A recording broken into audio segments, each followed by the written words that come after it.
The tariffs and all that gold and silver bullion that got shipped from London to New York and Chicago got shipped to the US.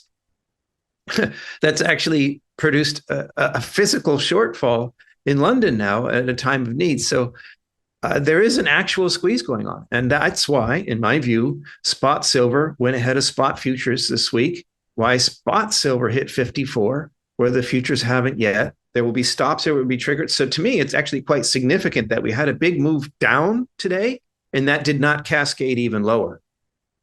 And so if we're going to close the week above 50, and I think it's actually quite bullish, I would not be surprised to see gold and silver resume their marches upwards next week. A serious physical shortage of silver has developed in the London market because large volumes of bullion were transported from London to U.S. vaults in New York and Chicago, partially driven by concern over U.S. tariffs and classification of silver as a critical mineral.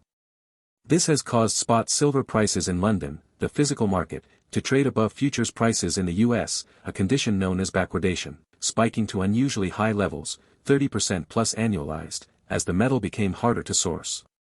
If prices closed the week above $50, it signals strong bullish momentum, suggesting gold and silver could continue rising in the weeks ahead. Lobo, a seasoned investor, writer, and natural resource analyst, highlights a unique situation has developed in the silver market, where spot prices have surged above futures due to a physical shortage in London caused by tariffs that diverted large amounts of bullion to the U.S. This has created a real silver squeeze, pushing prices as high as $54. While some view this as the start of a major rally, the analyst sees it as a temporary distortion rather than a sign of the bull market peaking.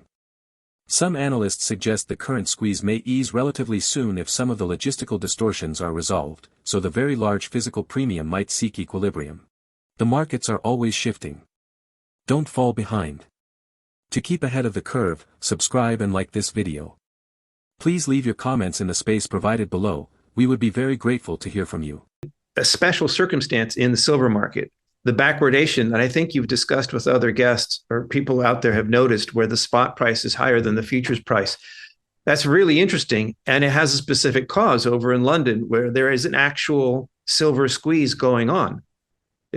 I find it very amusing that, silver bulls have tried to engineer a silver squeeze and make the shorts suffer for their positions. And Donald Trump has achieved this actually this year, I think completely inadvertently. The tariffs and all that gold and silver bullion that got shipped from London to New York and Chicago got shipped to the US. That's actually produced a physical shortfall in London now at a time of need. So there is an actual squeeze going on. And that's why, in my view, spot silver went ahead of spot futures this week. Why spot silver hit 54, where the futures haven't yet. And there's good news and bad news here. The bad news is that if that gets sorted out in the near term, which I don't think today's price action shows, I think today's price action, because it's gold and silver, is a reaction to broader economic inputs. This is important because if silver got an extra tailwind, an extra boost from this squeeze in London, that will be sorted out at some point. And what I really like about this, I think this is a good thing. It's not just that the squeeze is on and the shorts deserve to be squeezed. And okay, I agree with that. I can have a little schadenfreude there. But the reason why this is important is because even, your most diehard gold and silver bulls will tell you that silver usually lags at the beginning of a bull market and then more than catches up at the end.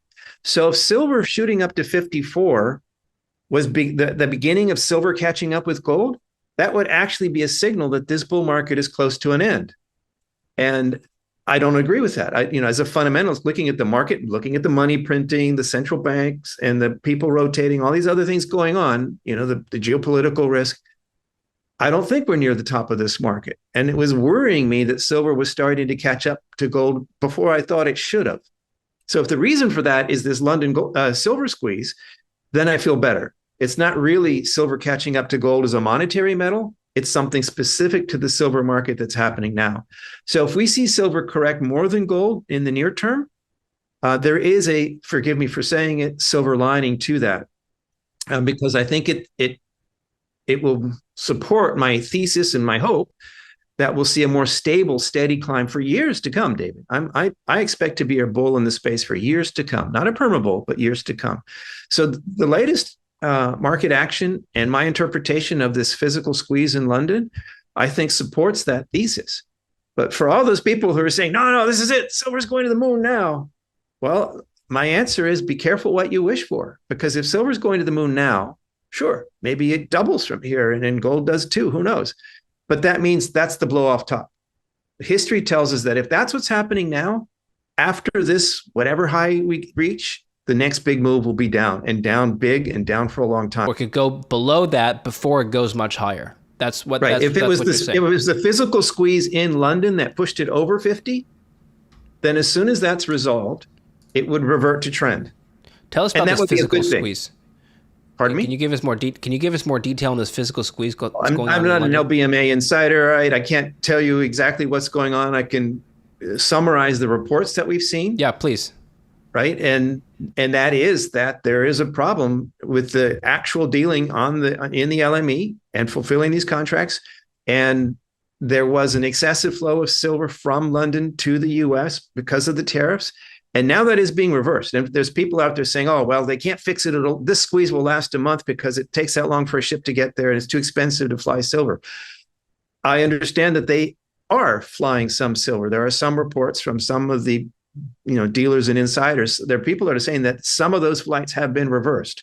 So I'm not an insider. I can't tell you how long this squeeze will last. I can tell you that multiple sources report that it's so, and that it's being addressed. So the question mark now is how long will it last? But what I'm saying here is, belay those rotten tomatoes. I think it's a good thing if this squeeze in London actually sorts out. I mean, I think it's great to see some of these silver shorts, perennial silver shorts. I think it's great to see them forced to eat their shorts. Maybe they'll think twice about piling on so many shorts in the future. But I would like to see the situation resolved, because I'd rather see gold and silver continue a steady climb than go vertical, because nothing goes vertical forever.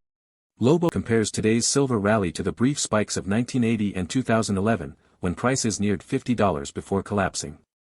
However, he believes this time looks different. After a sharp 6% drop, silver held firm above $50 instead of crashing lower, which he views as a bullish sign suggesting continued strength for both gold and silver.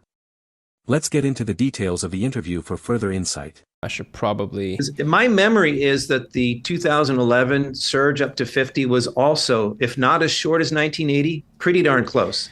So it went up to $49. It didn't actually technically break 50. Maybe intraday. Very briefly. Yeah, maybe intraday. April 29th, 2011. Okay? And then immediately, the trough was May the 5th. So within a week, it dropped to 34. Well, it's not just within a week, within days. So now we have a week over $50.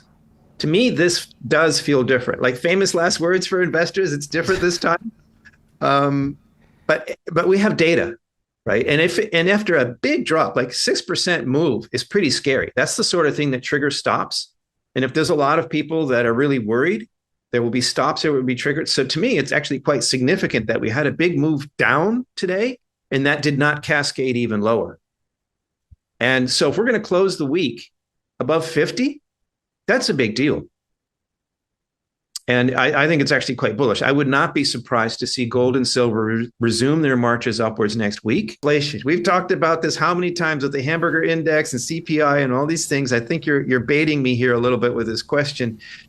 In 2020, gold, gold screaming up to 2000 and staying around that neighborhood for years, foretold, I think, the huge spike inflation we got up to 9% and in the US and other high levels in other countries. If that's right, then gold surging now is not catching up to the inflation of 2020. Gold surging now is telling us higher inflation is coming ahead. And I do believe that's true.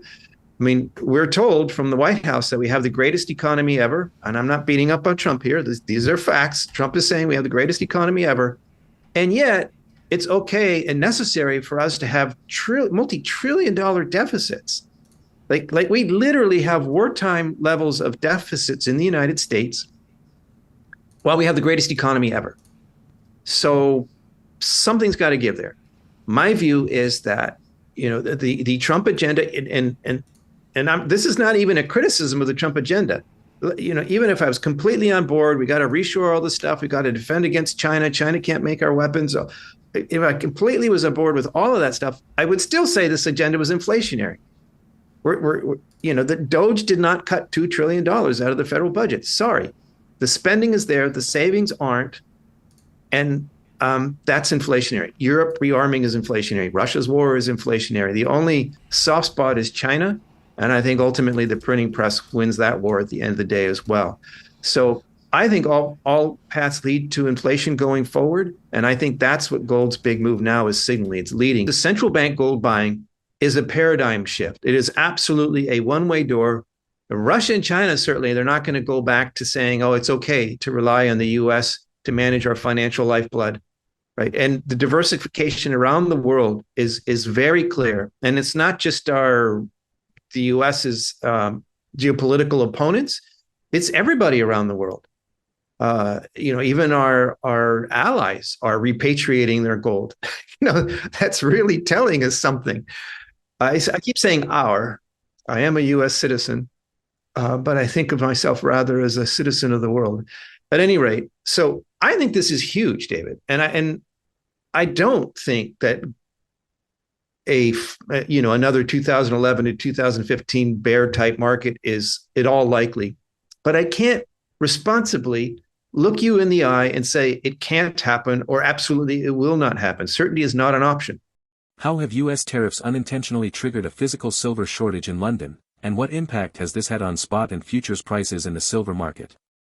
With central banks like Russia and China increasing gold reserves amid rising deficits and inflation risks, could this signal a long-term structural shift in the global monetary system rather than another short-lived precious metals rally? If you appreciate this video, please hit the bell button for timely updates, subscribe to the channel, and like the video. Also, leave a remark with your ideas. We value your presence and thank you for your support.